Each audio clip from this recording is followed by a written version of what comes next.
আপনাদের সামনে পবিত্র কোরআনুল কারীমের প্রথম সূরা, উদ্বোধনী সূরা, যার নাম হলো সূরাতুল ফাতিহা। এই সূরাতুল ফাতিহার শেষে 3টে আয়াত পাঠ করেছি।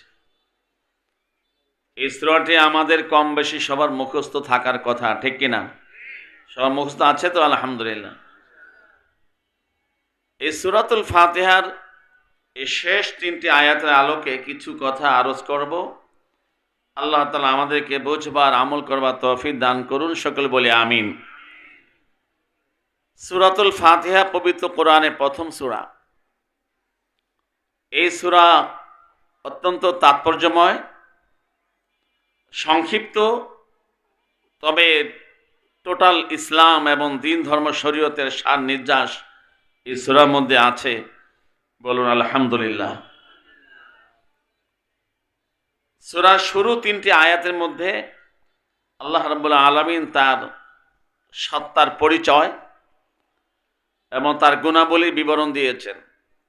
আলহামদুলিল্লাহি রাব্বিল আলামিন আর রহমানির রহিম মালিকি ইয়াউমিদ্দিন।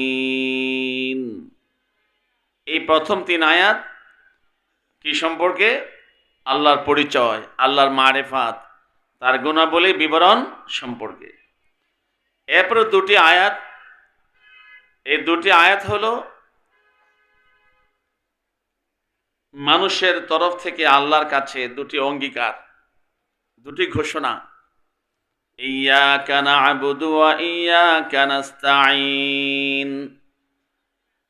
ইয়্যাকা না'বুদু ওয়া ইয়্যাকা নাস্তাঈন, এই 4 নম্বর আয়াতের মধ্যে 2টি অঙ্গীকার আল্লাহর সামনে এবং 2টি ঘোষণা। প্রথম ঘোষণা হলো ইয়্যাকা না'বুদু, হে আল্লাহ একমাত্র আপনারই আমরা ইবাদত করি, আপনি ছাড়া আর কারো ইবাদত করি না। ওয়া ইয়্যাকা নাস্তাঈন, এবং একমাত্র আপনার কাছেই সাহায্য প্রার্থনা করি, আপনি ছাড়া আর কারো কাছে সাহায্য চাই না। আপনি আমাদের মাবুদ, আপনি আমাদের একমাত্র মুস্তাআন, আমরা একমাত্র আপনারই বন্দেগী করি এবং আপনার কাছেই সাহায্যের জন্য ধর্ণা দেই, শরণাপন্ন হই। এ হলো 2টি অঙ্গীকার এই 4 নম্বর আয়াতের মধ্যে। এরপরে 5ম আয়াত, ইহদিনাস সিরাতাল মুস্তাকিম। হে আল্লাহ আপনি আমাদেরকে সিরাতে মুস্তাকিম, সরল সোজা পথ দান করুন। সরল সোজা পথ মানে যেই পথে চললে জান্নাতে যাওয়া যায়, যেই পথে চললে জাহান্নাম থেকে মুক্তি পাওয়া যায়, সেই সরল সোজা পথ আপনি আমাদেরকে দান করুন।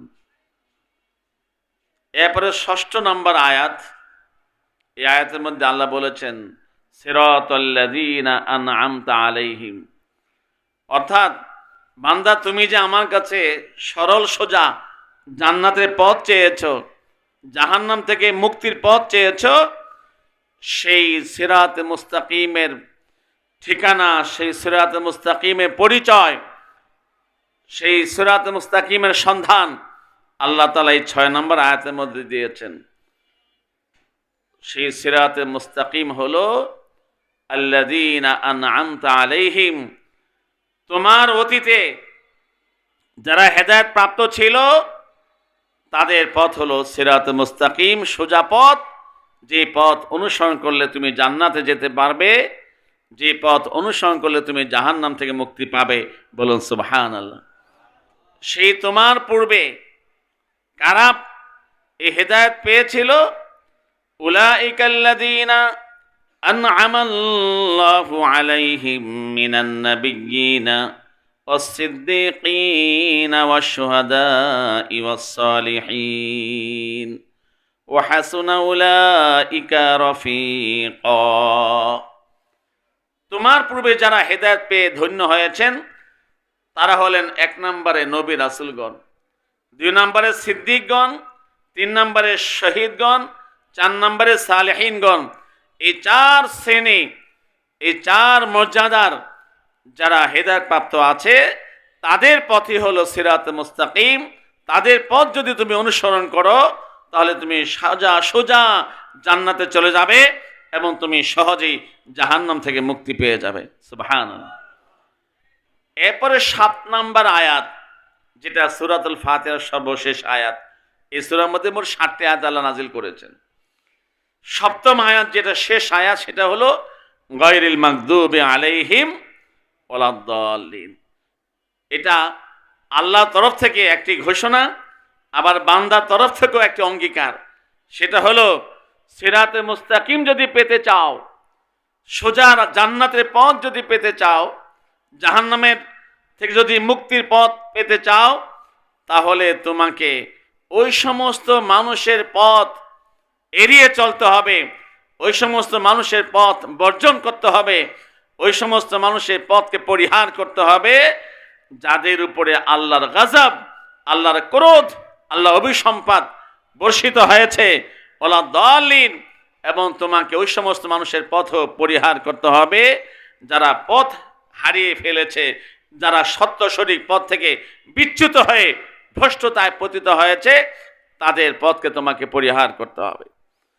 আল্লাহর তরফ থেকে যেমন এই ঘোষণা, বান্দার তরফ থেকে অঙ্গীকার, আয় আল্লাহ, আমি তোমার কাছে সিরাতে মুস্তাকিম চেয়েছি, তুমি আমাকে সন্ধান দিয়েছো সিরাতে মুস্তাকিমের। সেটা হলো নবীদের পথ, সিদ্দিকদের পথ, শহীদদের পথ, সালেহিনদের পথ। আমি ঘোষণা দিচ্ছি, গায়রিল মাগদুবি আলাইহিম, যুগে যুগে যারা তোমার এই সিরাতে মুস্তাকিম থেকে বিচ্যুত হয়ে তোমার গজব, তোমার ক্রোধ, তোমার অসন্তুষ্টি, তোমার নারাজির শিকার হয়েছে, তাদের পথে আমি চলব না, তাদের পথে আমি অগ্রসর হব না।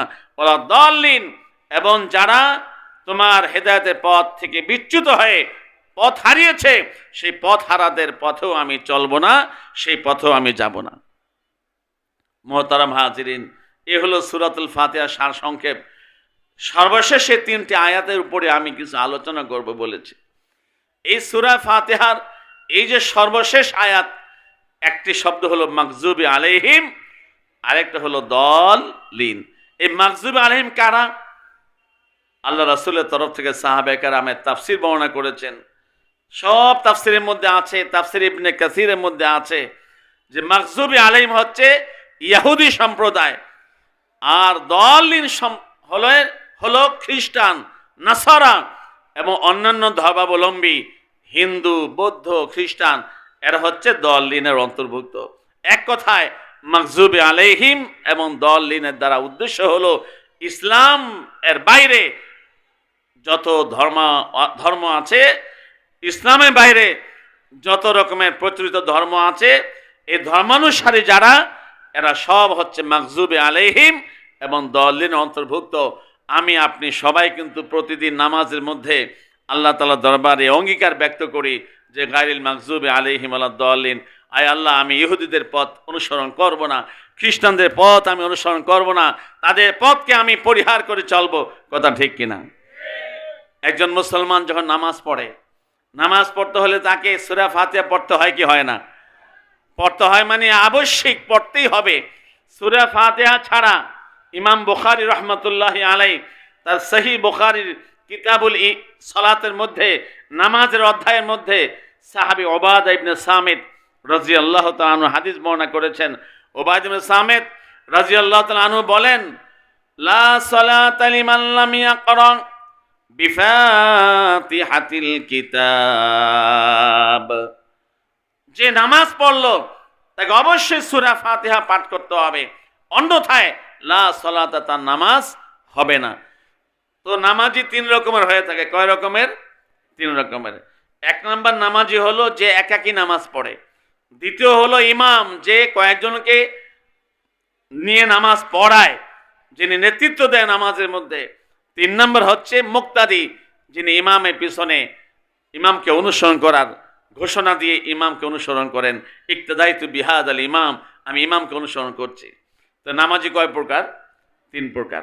এই 3 প্রকার নামাজের মধ্যে 1 নম্বর হচ্ছে মুনফারিদ, একাকী নামাজ আদায়কারী। তাকে তো সকল নামাজে সূরা ফাতিহা পড়তেই হবে, এছাড়া তার কোনো বিকল্প ব্যবস্থা নেই। 2 নম্বর হচ্ছে ইমাম, তাকে অবশ্যই সূরা ফাতিহা পড়তে হবে, ইমাম সাহেবের জন্য সূরা ফাতিহা পড়া ছাড়া কোনো বিকল্প নাই।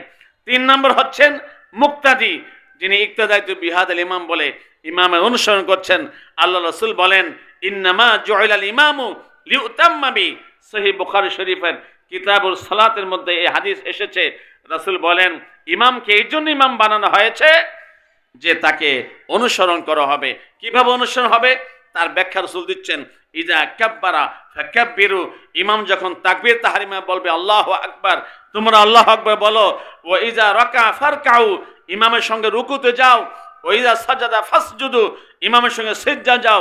ওয়া ইজা ক্বারাআ ফাআনসিতু, কিন্তু ইমাম যখন কিরাত পড়বে তখন তোমরা নীরবতা পালন করবে, ইমামের পিছনে কিরাত পড়া যাবে না। ইমামে তিরমিজি, ইমামে আবু দাউদ রাহমাতুল্লাহ আলাইহি কিতাবুস সালাতের মধ্যে হাদিস এনেছেন আল্লাহ রাসূলের, মান কানা লাহু ইমামুন ফাকিরাআতুল ইমামি লাহু কিরাআ, যে ইমামের পিছনে নামাজ পড়বে, ইমাম সূরা কিরাত পড়বে, মুক্তাদি সূরা কিরাত পড়া বলে গণ্য হবে। মুক্তাদিকে সূরা কিরাত পড়তে হবে না। ইবনে আব্বাস বর্ণনা করেছেন সহিহ বুখারীর একবারে শুরুতে বাবুল ওহীর অধ্যায়ের মধ্যে যে ফাইদা করানাহু ফাত্তাবি কুরআনা, কিরাতের ক্ষেত্রে অনুকরণ হলো ফাস্তামি ওয়া আনসিত, চুপ থাকা এবং নীরবে শ্রবণ করা। মুহতারাম হাজির, ওই বিষয়ে আমি যাচ্ছি না। যে বিষয়টা বলতে চাই সেটা হলো সূরা ফাতিহা পড়তেই হচ্ছে, মুনফারিদ হোক ইমাম হোক তাদেরকে পড়তেই হবে। আর মুক্তাদি যিনি তার জন্য বিকল্প হচ্ছে ইমাম, কিন্তু সূরা ফাতিহা ছাড়া নামাজ হওয়ার কোনো সুযোগ নেই। তো এই যে সূরা ফাতিহা আমরা প্রতিদিন নামাজে পড়ি, প্রতিদিন আমাদের তো নামাজ কয় ওয়াক্ত? 5 ওয়াক্ত। ফজরে 2 রাকাত ফরজ, জোহরে 4 রাকাত, আসরে 4 রাকাত, মাগরিবে 3 রাকাত, ঈশা নামাজে 4 রাকাত, সব মিলে হয় 17 রাকাত ফরজ, ঠিক কিনা? বিতরে নামাজ কয় রাকাত? 3 রাকাত। 17 3 মিলে কত হয়? 20 রাকাত। ফরজের আগে পরে কিছু নামাজ আছে সুন্নতে মুআক্কাদা, ফজরের আগে 2 রাকাত, জোহরের আগে 4 রাকাত, পরে 2 রাকাত, মাগরিবের পরে 2 রাকাত, ঈশা পরে 2 রাকাত, এগুলো সুন্নতে মুআক্কাদা বলে। মোট 12 রাকাত। কয় রাকাত? 12। তো 12 আর 20 কত হলো?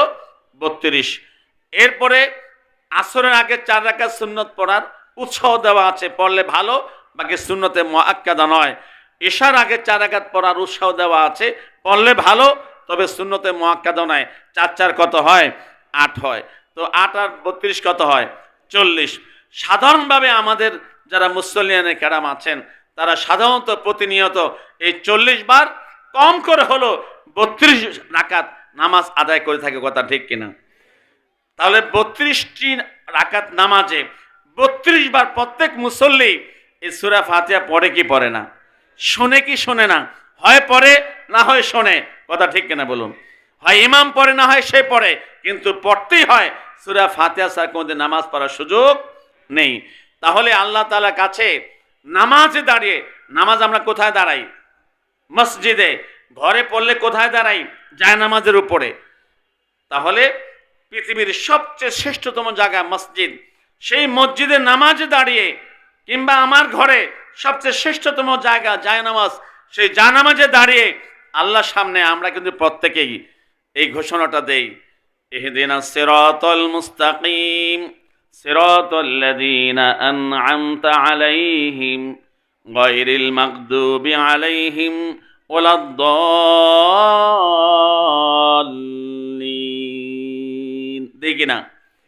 দেখি না, যার অর্থ হয় যে আল্লাহ তোমার সাথে আমি কথা দিলাম, তোমার কাছে আমি অঙ্গীকার করলাম, তোমার কাছে আমি প্রতিজ্ঞা করলাম যে আমি সিরাতে মুস্তাকিম চাই, এবং সিরাতে মুস্তাকিমকে আমি অনুসরণ করব।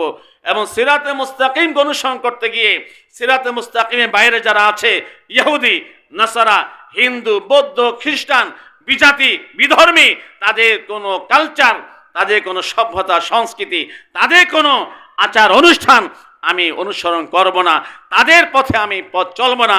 আমি তো নবীদের পথে পথ চলবো, আমি তো সিদ্দিকদের পথে পথ চলবো, আমি তো সোহাদা এবং সালেহিনদের পথে পথ চলবো, কথা ঠিক কিনা? এই অঙ্গের আমরা সবাই করি কি করি না? কয়বার? 1 বার 2 বার? কমপক্ষে কতবার? 32 বার এই অঙ্গীকার করি, অনেকে 40 বার এই অঙ্গীকার করি কিনা? এটা আমাদের মুখের কথা। এখন আমাদের বাস্তব আমলের সঙ্গে একটু মিলান। এই জানামাজ থেকে যখন আমরা বেরিয়ে আসি ঘরের বাইরে, কিংবা মসজিদ থেকে আমরা ঘরে বাইরে বেরিয়ে আসি, বেরিয়ে আসার পরে আমরা কি আমাদের মুখের কথাকে রাখি নাকি মুখের কথার লঙ্ঘন করি? আমাদের কথা আমাদের কাজে কি মিল পাওয়া যায়? আমরা বললাম নবীদের পথে চলি, সিদ্দিকদের পথে চলি, শহীদদের পথে চলি, সালেহিনদের পথে চলি, ইহুদি নাসারাদের পথে চলি না, হিন্দু বৌদ্ধদের পথে চলি না, কোনো বিধর্মী বিজাতির পথে চলি না। এই যে 40 বার 32 বার আল্লাহর সঙ্গে সাধারণ অবস্থায় না, পথে ঘাটে না, রাস্তা ঘাটে না, হাটে বাজারে না, চায় নামাজে দাঁড়িয়ে কিংবা মসজিদের মতো পবিত্র অঙ্গনে দাঁড়িয়ে এবং সাধারণ দাঁড়ানো না, নামাজের দাঁড়ানোতে দাঁড়িয়ে আল্লাহর কাছে বললাম, কিন্তু বের হওয়ার পরে আমরা কথাটা রাখলাম না, লঙ্ঘন করলাম। আমাদের কথার কাজে মিল হলো?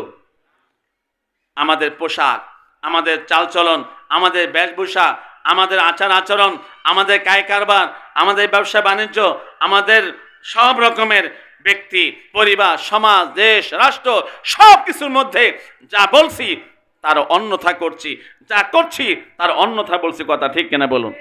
আমাদের কথা কাজে মিল আছে? আল্লাহ তাআলা কোরআন কারিমে বলেন, সূরাতুস সফ এর আয়াত নাম্বার 2 এবং 3 এর মধ্যে আল্লাহ বলেন, ইয়া আইয়ুহাল্লাযীনা আমানু লিমা তাকুলুনা মা লা তাফআলুন কাবুরা মাকতান ইনদাল্লাহ কাবুরা মাকতান ইনদাল্লাহি আন তাকুলু মা লা তাফআলুন। এই ঈমানওয়ালারা, আমরা সব ঈমানদার তো? কারা কারা ঈমানদার? আল্লাহ আমাদের ঈমানকে কবুল করুন। হাত নামাই ইনশাআল্লাহ। আমরা সবাইকে ঈমানদার। আমাদেরকে ডেকে বলেছেন না ইহুদিদেরকে ডেকেছেন, খ্রিস্টানকে ডেকেছেন, বৌদ্ধদেরকে, হিন্দুদেরকে ডেকেছেন? কাকে ডেকেছেন? আমাকে, আপনাকে, যারা আমরা ঈমানের দাবি করেছি যে আমরা ঈমানদার। ইয়া আইয়ুহাল্লাযীনা আমানু, হে ঈমানওয়ালারা শোনো। লিমা, লিমা কেন? তাকুলুনা মা, এমন কথা বলো কেন?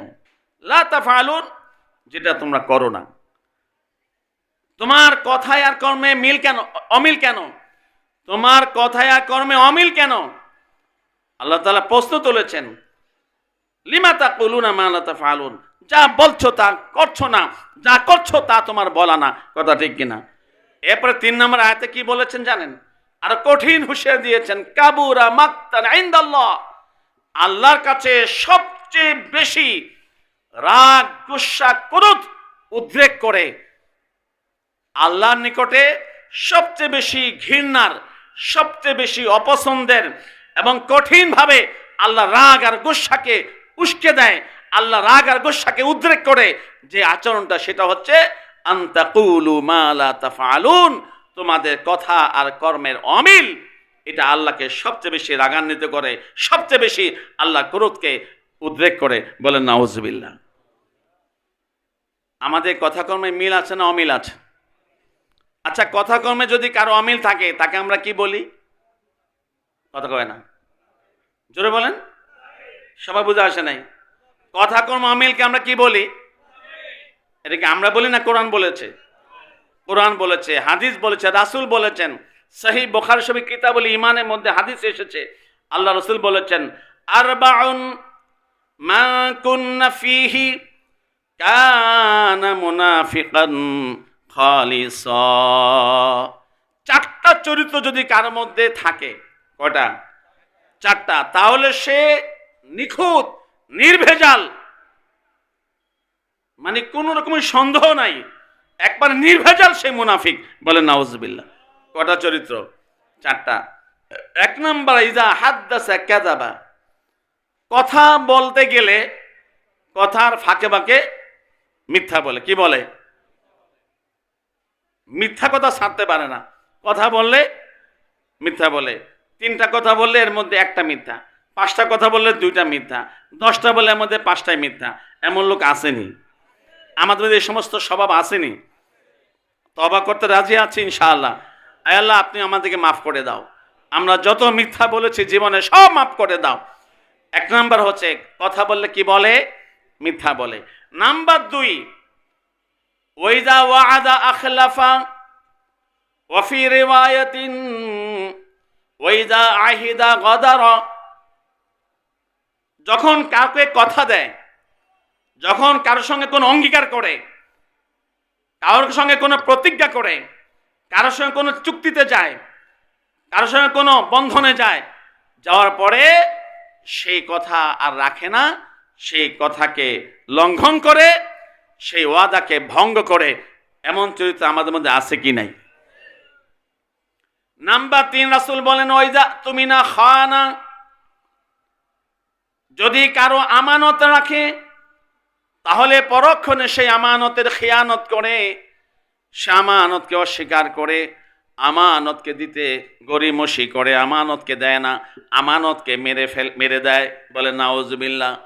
4 নম্বরে আল্লাহ রাসূল বলেন ওয়াইদা খাসামা ফাজারা, যদি কারো সঙ্গে কোনো কথা কাটাকাটি হয়, তর্কাতর্কি হয়, একসঙ্গে চলতে গেলে কথা কাটাকাটি হয়েই যায়, হতেই পারে, হতে পারে কিনা? রিক্সায় উঠেছেন, আপনি এখান থেকে উঠেছেন, লাফ দিয়ে উঠে গেছেন রিক্সা খালি পেয়ে, কোনো দাম দর, তার মজুরি, তার পারিশ্রমিক জিজ্ঞেস করা হয়নি, সেও ছাপ করেনি, আপনিও করেননি, কারণ এটা সামাজিক একটা চল আছে, রেওয়াজ আছে যে এখান থেকে এখানে 10 টাকা, কথা ঠিক কিনা, কিংবা এখান থেকে এখানে 15 টাকা, কিংবা এখানে 20 টাকা, বাস এটা সবাই জানে, রিক্সাওয়ালাও জানে, আপনিও জানেন। লাফ দিয়ে অটোতে উঠে গেছেন, ওই রাস্তার মাথায় গিয়ে নেমে ভাড়া 15 টাকা, আপনি দিচ্ছেন 10 টাকা। রিক্সাওয়ালা বললো যে ভাই সাহেব এখান থেকে 15 টাকা ভাড়া, সে বলে যে না 15 টাকা না 10 টাকা। রিক্সাওয়ালা বললো যে ভাই আমি যদি বেশি চেয়ে থাকি, এখানে আরো 2-4টা অটো আছে, রিক্সা আছে, একটু জিজ্ঞেস করে নেন। এখন আপনি নেতা, আপনি এলাকার যুব নেতা, আপনি এলাকার কিশোর নেতা, আপনি এলাকার তরুণ নেতা, আপনি এলাকার প্রভাবশালী, আপনি এলাকার কি বলবো, এখন এগুলো দিয়ে আপনি এখন দাপট দেখাচ্ছেন, প্রভাব দেখাচ্ছেন, বইলে একবারে তার মা, তার দাদি, তার নানি, তার 14 গোষ্ঠীকে শুদ্ধ কইরা একটা গালি দিয়ে দিলেন। এই চরিত্র আসেনি আমাদের। একটু কথা কাটাকাটি হতেই পারে, আপনি 10-এর দাবি করছেন, সে 15 দাবি করেছে, সমাধান কি? আরো 2-4টা রিক্সাওয়ালাকে জিজ্ঞেস করেন, কিংবা এই পথে যারা চলাচল করে আর 2-4টা ভদ্রলোককে জিজ্ঞেস করেন যে ভাই আসলে এলাকায় ভাড়া রেটটা কত, যে কোন জায়গা থেকে এসেছেন, অমন জায়গা থেকে এসেছি ভাই, এখান থেকে আমরা 15 টাকা দেই, আর এখান থেকে আমরা 10 টাকা দেই, আর এখান থেকে 20 টাকা দিয়ে থাকি। রিক্সাওয়ালা বলবে যে হ্যাঁ এটাই আমাদের নিয়ম, কথা ঠিক কিনা? ঝগড়া শেষ। ঝগড়া হতেই পারে, কথা কাটারি হতেই পারে, কিন্তু কথা কাটারি হলেই গালিগালাজ মাকে নিয়ে, বাবাকে নিয়ে, এমন একটা চরিত্র আমাদের মধ্যে আছে কি নাই? তওবা করবো তো ইনশাআল্লাহ। আল্লাহ আমাদের তওবা কবুল করুন, আল্লাহ আমাদের এই ধরনের কর্মকাণ্ডকে মাফ করে দিক। তো বলতেছিলাম এই 4টা চরিত্র যার মধ্যে আছে, রাসূল বলেন সে হলো সাচ্চা পাক্কা নির্ভেজাল খাঁটি মুনাফিক। বলেন নাউজুবিল্লাহ। এখন 1 নম্বরই ছিল কথা বললে মিথ্যা বলে, 2 নম্বর ছিল ওয়াদা করে ভঙ্গ করে। তো এই যে নামাজে দাঁড়ায়া আল্লাহর সঙ্গে যে ওয়াদা করলাম, ইহদিনাস সিরাতাল মুস্তাকিম সিরাতাল্লাযীনা আন'আমতা আলাইহিম গায়রিল মাগদুবি আলাইহিম ওয়ালাদ-দাল্লিন।